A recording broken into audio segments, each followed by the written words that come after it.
Hi, I am Tina Swithin, founder of One Mom's Battle and author of Divorcing a Narcissist. And I've been away for a few weeks, lots going on in my life. I've moved into my new office. As you can see, the lemon tree behind me. My theme in life is lemons to lemonade. And so my office and my life are very yellow and representative of that. Today, I wanted to talk to you about your kids.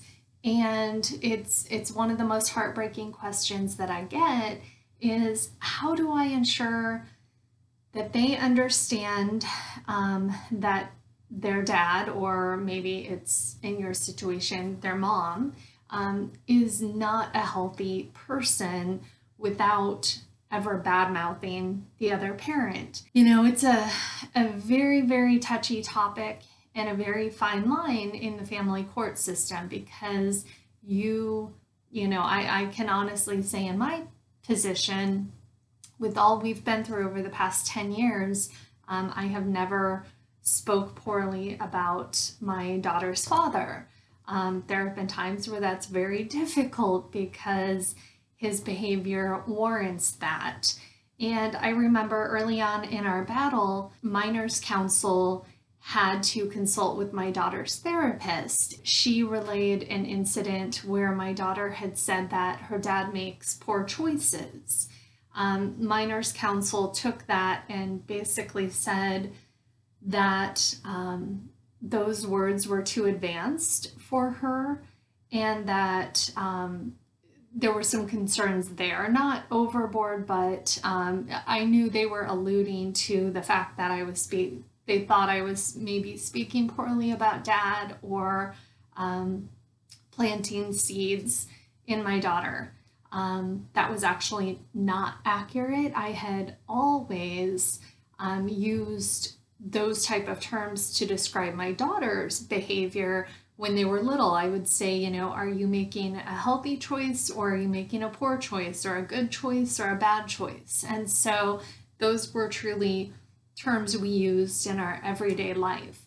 But you want to be very careful because you cannot risk anybody in the court system taking the important lessons that you need to teach your child about the world and using them against you in a custody battle.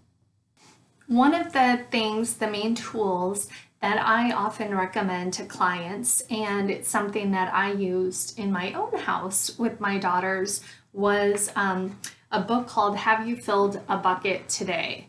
And it's by Carol McLeod.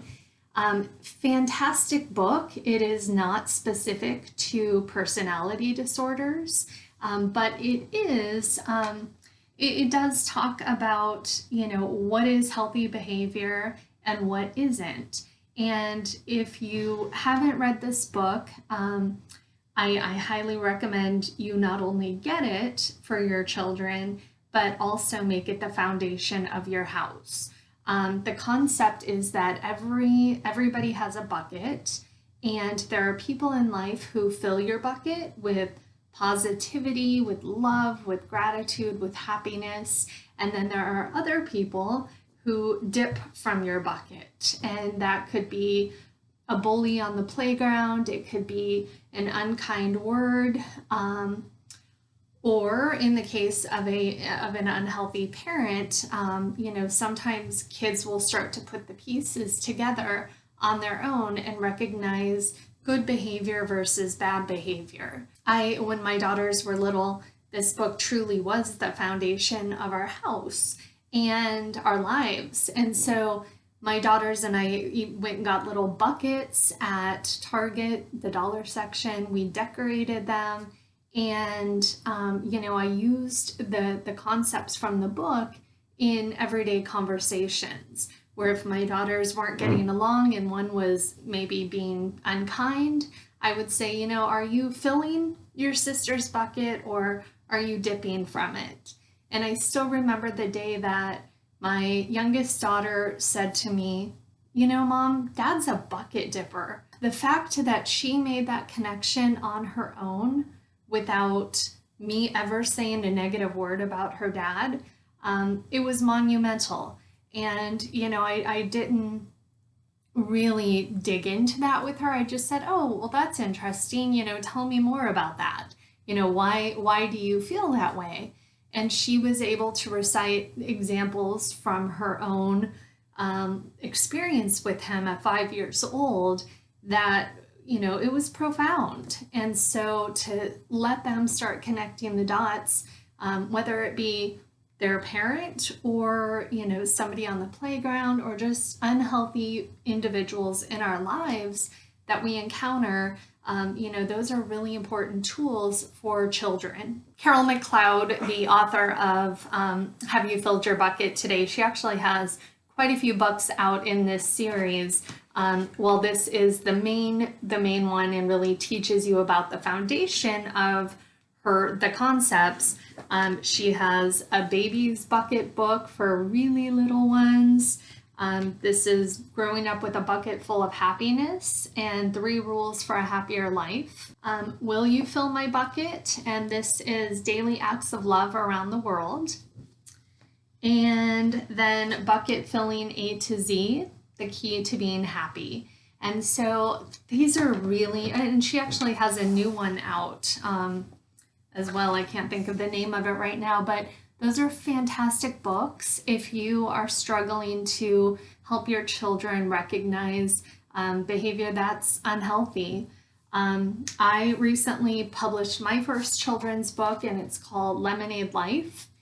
It's really for kids probably 8 to 11, 12 years old, and it's kind of a traveling journal that goes back and forth either with them and a trusted therapist, with them or their healthy parent, or a trusted adult, or they don't have to share it with anyone. But it's a way for them to understand what boundaries are, what red flags are in people.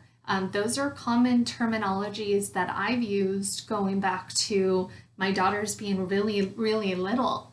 And, again, you don't ever have to say anything negative about their other parent.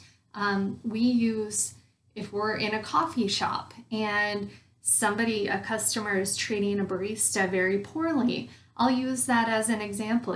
How would you feel if you were in that barista's shoes? And, that it's not okay for anyone to talk to anyone else like that. Using everyday examples from the playground. Those are all fantastic conversations that, I didn't learn as a child. I went into the world not really understanding that there were people who had no regard for boundaries. I didn't know what red flags were until I really started looking back and dissecting my relationship with a narcissist. So I think it's important the earlier we teach our children, regardless, even if they have 2 healthy parents, these are really important topics for them to learn before they go out into the real world. You can follow us at One Mom's Battle on Facebook, and our blog is onemomsbattle.com. We actually just created a new resource center for recommendations on attorneys, therapists, things like that. You can find that on our website. It's under Friends of One Mom's Battle. Thank you so much for joining me, and I look forward to seeing you again soon.